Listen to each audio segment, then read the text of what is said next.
अब शिर्क के गुनाह में मुब्तला होने के बाद जो असबाब हैं उनमें से हम चंद एक आपके सामने पेश करते हैं। नंबर 1 तो जहालत, यानी ख़ास तौर पर अपने बुनियादी ज़रूरी अकायद का इल्म ना होना,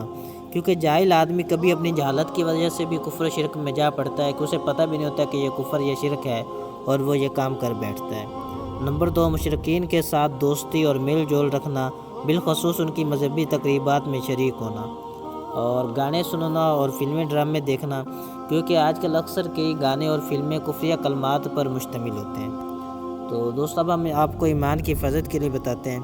कि आप पहले तो सबसे पहले तो ईमानियात और कुफ्रियात का इल्म हासिल कीजिए कि किन बातों पर इस्लाम का दारोमदार है और किन बातों में पढ़ने से आदमी दायरा इस्लाम से खारिज हो जाता है।